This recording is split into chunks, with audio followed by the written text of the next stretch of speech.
Media di India yang menuliskan sesuatu dan itu nyelkit tapi fakta. Jadi dia bilang gini, ketika di India ada Hindu dan Buddha hidup dalam satu komunitas yang sama, mereka baik-baik saja. Kristen dengan Buddha baik-baik saja. Buddha dengan Yahudi dengan Kristen itu juga baik-baik saja. Kemudian Kristen dengan Konghucu itu baik-baik saja. Shinto dengan Konghucu baik-baik saja. Buddha dengan Konghucu juga baik-baik saja. Tapi Muslim dengan Buddha di Myanmar perang. Muslim dengan Yahudi di Palestina perang. Kemudian Muslim dengan Kristen misalkan terjadi perang di mana-mana juga. Kenapa kalau misalkan bagian yang Muslim ada saja seperti itu gitu?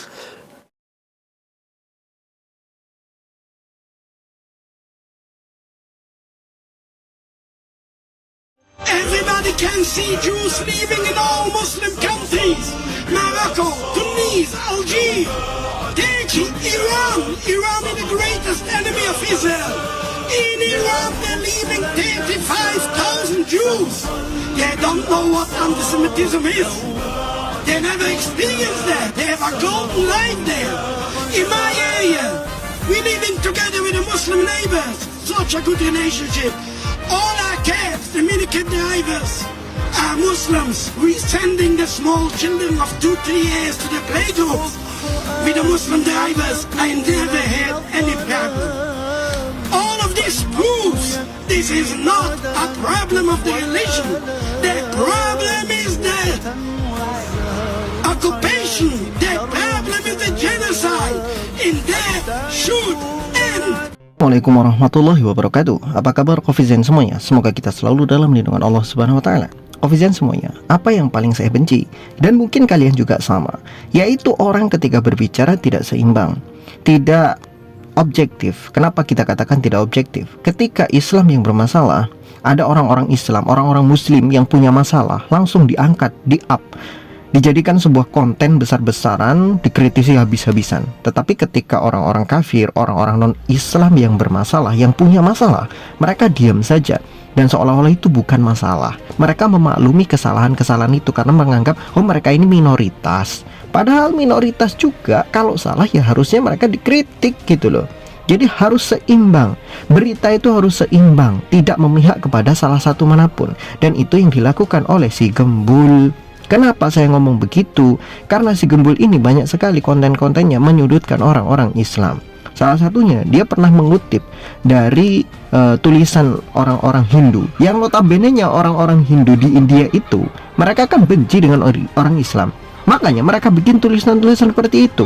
Kalau orang yang benci dengan Islam kemudian bikin tulisan tentang Islam, dikutip oleh orang Islam untuk menyudutkan orang Islam, itu apa namanya? Kalau bukan sebuah kezindikan, sebuah kemunafikan. Dia ingin menjatuhkan orang Islam itu sendiri. Padahal berita itu harusnya seimbang. Ketika kita berpikir sesuatu juga harus objektif. Kalau itu tulisan dari musuh orang Islam, dari orang-orang yang membenci Islam, wajar kalau tulisannya akan menyudutkan Islam, pernyataannya juga menyudutkan Islam. Gembul mengatakan bahwa ada tulisan dari India, artikel dari India mengatakan kalau misalkan di tempat-tempat lain, agama-agama lain bersatu, mereka dalam satu tempat itu damai. Tapi kalau ada Islamnya kemudian jadi bermusuhan seperti di India, di tempat-tempat lain, termasuk di Timur Tengah katanya begitu. Padahal kenyataannya adalah ketika Islam menjadi minoritas, mereka ditindas. Tapi kalau mereka jadi mayoritas, semua agama-agama lain yang ada di sana menjadi aman, tentram, bersatu.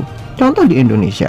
Di Indonesia itu adalah mayoritasnya Islam. Lihat, apakah kemudian Islam menindas orang-orang yang minoritas? Kan tidak. Kita saking luar biasanya yang namanya toleransi, saking luar biasanya kita saling menghormati. Mayoritas loh kita itu, umat Islam tuh. Kalau kita digambarkan oleh si Gembul seperti apa yang dituliskan oleh orang-orang India tadi itu, jelas kita pasti sudah membasmi orang-orang non-muslim yang notabene-nya hanya sekian persen dari penduduk Indonesia. Tapi kan tidak, kita tidak melakukan itu. Konflik-konflik di tempat lain justru dimulainya bukan orang Islam. Contoh seperti di Poso, konfliknya dari mana? Bukan dari orang Islam. Iya kan? Coba lihat lagi seperti apa dulu konfliknya itu kan.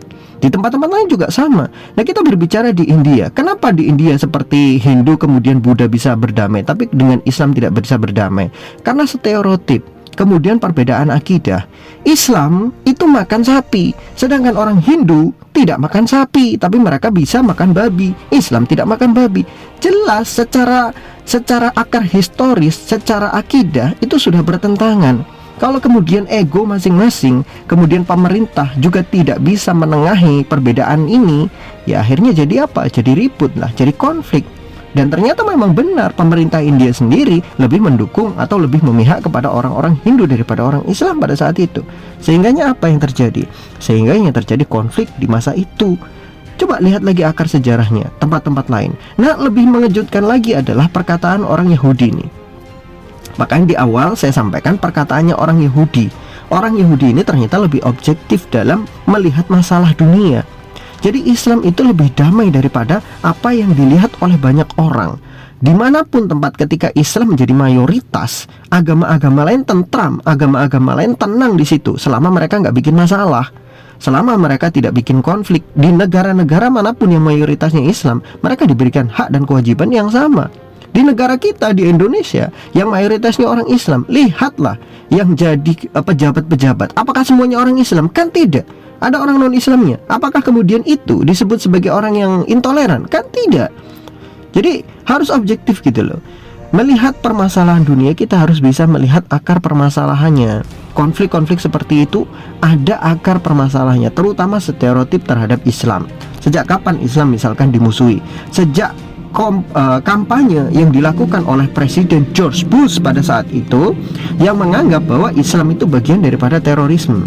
Setelah George Bush, setelah Amerika tidak punya musuh lagi, kekalahan Rusia, kekalahan Uni Soviet yang menjadi rival mereka pada saat itu, kemudian mereka sudah tidak lagi punya kekuatan untuk melawan Amerika, maka Amerika harus cari musuh loh, supaya dia tetap menjadi polusi dunia. Dan siapa musuhnya? Jatuh kepada orang-orang Islam. Orang-orang Islam lah yang kemudian dianggap sebagai musuh dunia, yang dilabeli sebagai teroris oleh siapa? Amerika. Jadi begitu loh, akar-akar ini, akar-akar permasalahan harus dilihat dari akarnya. Kalau kemudian kita menjadikan tulisan orang yang membenci Islam sebagai patokan, ya wajar tulisannya semuanya negatif. Makanya aneh gitu loh Gembul nih. Kok bisa gitu kan? Dia mengatakan kita harus objektif, kita harus ilmiah, kita harus jujur terhadap metode-metode ilmiah. Tapi dia sering menggunakan rujukan-rujukan yang tidak ilmiah. Data-data yang dia sampaikan kadang tidak valid. Saya masih ingat dia mengarang buku, yang buku itu katanya untuk lucu-lucuan. Jangankan kok berbicara ilmiah, dia ditanya referensi saja nggak ada tentang buku yang dia tulis. Ketika ditanya kenapa bikin buku seperti ini, katanya untuk lucu-lucuan. Bagaimana orang yang selalu berbicara katanya ilmiah-ilmiah, tapi nulis buku sendiri untuk lucu-lucuan? Kan gila, sinting kan? Nah ini termasuk omongan-omongan si Gembul ini. Saya bukannya benci sama dia, tapi saya itu yang aneh dari dia adalah ketika ada muslim, ada organisasi Islam, ada sekolah Islam, ada pesantren yang bermasalah, wah langsung di-up sama dia. Kemudian digembar-gemborkan kemana-mana, dia berbicara kemana-mana, katanya mengkritisi. Ya tapi dia nggak seimbang. Sementara yang lain bermasalah, dia diam saja gitu kan. Makanya kita bisa lihat, simak baik-baik ketika dia upload video kemudian dia berbicara. Kalau kalian baca komentar-komentarnya, mayoritas yang komentar di videonya si Gembul itu justru bukan orang Islam. Banyak sekali yang mendukung dia itu justru dari kalangan orang-orang non-muslim. Makanya kita itu bingung, si Gembul ini sebetulnya mencari ridhonya siapa? Ridho Allah, ridho Rasulnya, atau ridho orang Islam, atau mencari ridho kepada orang-orang lain yang notabene-nya fokusnya hanya mencari uang dan AdSense.